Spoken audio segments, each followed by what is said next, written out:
കേരളത്തിലെ ജനങ്ങളെ സംബന്ധിച്ചിടത്തോളം പാർലമെന്റിന്റെ ശീതകാല സമ്മേളനം ആരംഭിക്കുന്ന ഈ ദിവസം വളരെ പ്രധാനപ്പെട്ട ഒരു ദിവസമാണ്. വഖഫ് നിയമ ഭേദഗതി പരിഷ്കരണത്തിനുള്ള ബില്ല് നരേന്ദ്രമോദി സർക്കാർ നേരത്തെ പറഞ്ഞതുപോലെ ആ വാഗ്ദാനം പാലിക്കാൻ പോവുകയാണ്. എന്തുകൊണ്ടാണ് ഇത് കേരളത്തെ സംബന്ധിച്ച് സുപ്രധാനമായിട്ടുള്ള ഒരു ദിവസമായി മാറുന്നത്? മുനമ്പം ഉൾപ്പെടെയുള്ള പ്രദേശങ്ങളിൽ കഴിഞ്ഞ കുറച്ച് മാസങ്ങളായി നടന്നു വരുന്ന സമരം, അതിനെ തുടർന്ന് വഖഫിന്റെ അധിനിവേശമുള്ള മറ്റ് സ്ഥലങ്ങളിലെ ജനങ്ങളുടെ ഭീതി, അതെല്ലാം ഇന്നത്തെ ദിവസത്തിന് വളരെ പ്രാധാന്യം കൽപ്പിക്കുകയാണ്. മുനമ്പത്തെ കുടിയൊഴിപ്പിക്കപ്പെടുന്ന ആയിരക്കണക്കിന് കുടുംബങ്ങൾ, അവർക്ക് ഇന്നത്തെ ദിവസം വളരെ പ്രധാനപ്പെട്ട ഒരു ദിവസമാണ്. അവരുറ്റുനോക്കുന്നത് പാർലമെന്റിൽ കേരളത്തിൽ നിന്നുള്ള എംപിമാർ ഈ നിയമത്തോട് എന്ത് നിലപാട് സ്വീകരിക്കുമെന്നുള്ളതാണ്. മുനമ്പത്ത് മാത്രമല്ല, ചെല്ലാനത്തും ചാവക്കാട്ടും കേരളത്തിലെ മാനന്തവാടിയിലും അടക്കം കേരളത്തിലെ വിവിധ സ്ഥലങ്ങളിൽ ഇതിനോടകം നോട്ടീസ് ലഭിച്ചിട്ടുള്ള, കുടിയിറക്കിന് നോട്ടീസ് ലഭിച്ചിട്ടുള്ള ആയിരക്കണക്കിന് ജനങ്ങൾ വളരെ ആശങ്കയോടെ കാണുന്ന ഒരു ദിവസം. അവരുടെ പ്രശ്നത്തിന് ശാശ്വതമായിട്ടുള്ള പരിഹാരം നരേന്ദ്രമോദി സർക്കാർ കാണുന്ന ഈ സന്ദർഭത്തിൽ നമ്മുടെ സോക്കോൾഡ് മതേതരവാദികളായിട്ടുള്ള എംപിമാർ പാർലമെന്റിൽ എന്ത് നിലപാട് സ്വീകരിക്കും എന്നുള്ളത് പ്രധാനപ്പെട്ട ഒരു കാര്യമാണ്. കേരളത്തിലെ 18 UDF എംപിമാരും ഒരു LDF എംപിയും ഈ വിഷയത്തിൽ കേരള ജനതയോടൊപ്പം നിൽക്കണമെന്നാണ് ജനങ്ങൾ ആഗ്രഹിക്കുന്നത്. അതായത് വലിയൊരു ശതമാനം വരുന്ന ക്രൈസ്തവ ന്യൂനപക്ഷവും വഖഫിന്റെ ഭീതി നിലനിൽക്കുന്ന മറ്റ് പ്രദേശങ്ങളിൽ ജീവിക്കുന്നവരും ആഗ്രഹിക്കുന്നത് കേരളത്തിലെ 19 എംപിമാരും വഖഫ് നിയമ പരിഷ്കാരത്തിന് അനുകൂലമായി കൈ ഉയർത്തണമെന്നുള്ളതാണ്. നമ്മൾ കേരളത്തിലെ UDF LDF എംപിമാരെ കുറിച്ച് പറയുന്നത് അവരെല്ലാം മതേതര എംപിമാരാണല്ലോ എന്നാണ്. ഷാഫി പറമ്പന്റെയൊക്കെ മതേതരത്വം ഇന്ന് കേരളത്തിലെ ജനങ്ങൾക്ക് കണ്ണ് തുറന്ന് കാണാൻ കഴിയും. ഈ വഖഫ് ബില്ലിന് അനുകൂലമായിട്ടാണോ പ്രതികൂലമായിട്ടാണോ അവർ കൈ ഉയർത്താൻ പോകുന്നത് എന്നുള്ളത് വളരെ പ്രധാനപ്പെട്ട ഒരു ചോദ്യമാണ്. മഹാരാഷ്ട്രയിലെ ഉജ്ജ്വലമായിട്ടുള്ള BJP വിജയത്തിന് ശേഷം, NDAയുടെ വിജയത്തിന് ശേഷമാണ് പാർലമെന്റ് സമ്മേളനം ആരംഭിക്കുന്നത്. നിർഭാഗ്യവശാൽ മഹാരാഷ്ട്രയിലെ തെരഞ്ഞെടുപ്പ് ഫലം കേരളത്തിൽ ആരും ചർച്ച ചെയ്തില്ല എന്നുള്ളത് വളരെ ശ്രദ്ധിക്കപ്പെടേണ്ട ഒരു കാര്യമാണ്.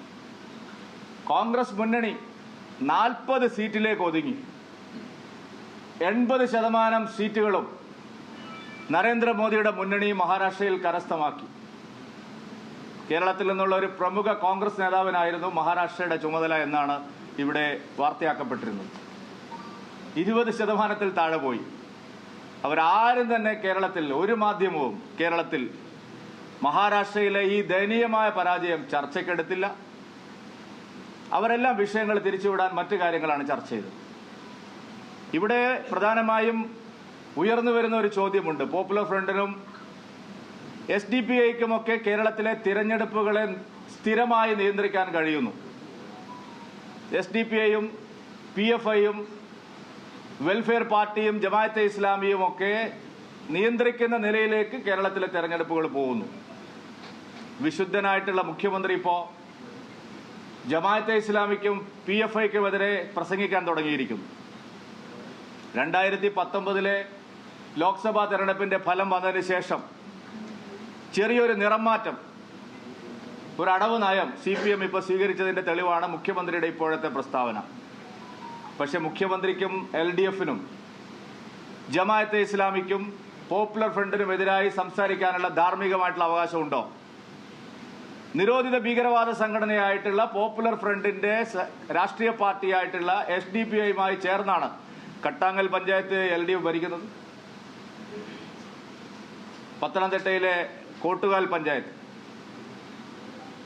പത്തനംതിട്ട മുനിസിപ്പാലിറ്റി LDF ഭരിക്കുന്നത് SDPI-യുമായി ചേർന്നാണ്. ഷൊർണൂർ മുനിസിപ്പാലിറ്റിയിൽ LDF-ന് SDPI-യുമായി ബന്ധമുണ്ട്. തിരുവനന്തപുരത്ത് ഏറ്റവും ഒടുവിൽ നടന്ന അവിശ്വാസ പ്രമേയത്തിൽ ഒരു ഗ്രാമപഞ്ചായത്തിന്റെ ഭരണം SDPI-യുടെ സഹായത്തോടു കൂടിയാണ്. കോൺഗ്രസും CPM-ഉം SDPI-യും ചേർന്നാണ് അവിടെ അവർ ഭരണം പിടിച്ചത്. ഇതെല്ലാം വളരെ വ്യക്തമാകുന്നത് രണ്ട് മുന്നണികൾക്കും മതഭീകരവാദ സംഘടനകളുമായിട്ട് അഭേദ്യമായിട്ടുള്ള ബന്ധമുണ്ട്. പാലക്കാടും ചേലക്കരയിലും വയനാട്ടിലും PFI പരസ്യമായി അവരുടെ ലഘുലേഖകളുമായി UDF-നോടൊപ്പം അണിനിരന്നു. കോൺഗ്രസ് നേതാക്കന്മാർ വെൽഫെയർ പാർട്ടി നേതാക്കളുമായും PFI നേതാക്കളുമായിട്ട് പരസ്യമായി ബാന്ധവം ചെയ്തു. SDPI-യുമായി ചേർന്ന് തെരഞ്ഞെടുപ്പിൽ മത്സരിക്കുന്നത് കേരളത്തിൽ ഇതാദ്യമല്ല. K. സുധാകരനും രാജ്മോഹൻ ഉണ്ണിത്താൻ ഉൾപ്പെടെ നിരവധി നേതാക്കൾ SDPI-യുമായി ചേർന്ന് തെരഞ്ഞെടുപ്പിൽ മത്സരിച്ചിട്ടുണ്ട്. പക്ഷേ SDPI-ക്കും PFI-ക്കും ഒരു തെരഞ്ഞെടുപ്പിൽ ഒരു സമുദായത്തെ മുഴുവൻ സ്വാധീനിക്കാൻ കഴിയുന്നു. അതാണ് ഇപ്പോൾ കേരളത്തിൽ ഇനി ചർച്ച ചെയ്യപ്പെടാൻ പോകുന്ന ഏറ്റവും പ്രധാനപ്പെട്ട വിഷയം.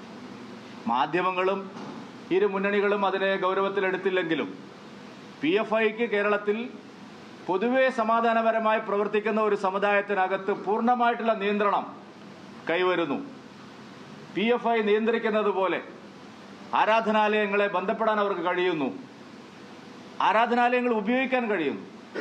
ഇന്നേവരെ കേരളത്തിൽ നാം എവിടെയും കണ്ടിട്ടില്ല ഒരു ഭീകരവാദ ശക്തികൾ, നിരോധിത ഭീകരവാദ സംഘടന ഒരു ജനറൽ ആരാധനാലയങ്ങളിൽ ചെന്ന് അവർക്ക് അവരുടെ ഇംഗിതം നടപ്പാക്കാൻ കഴിയുന്നു. ആരാധനാലയങ്ങളെ ഉപയോഗപ്പെടുത്താൻ കഴിയുന്നു. ഒരു സമുദായത്തെ ആകെ സ്വാധീനിക്കത്തക്ക നിലയിലേക്ക് കേരളത്തിൽ മതഭീകരവാദം വളർന്നിരിക്കുന്നു. അത് കാണാൻ മതേതര പാർട്ടികളെന്ന് പറയുന്നവരോ നിഷ്പക്ഷത നടിക്കുന്ന മാധ്യമങ്ങളോ പോലും തയ്യാറാവുന്നില്ല.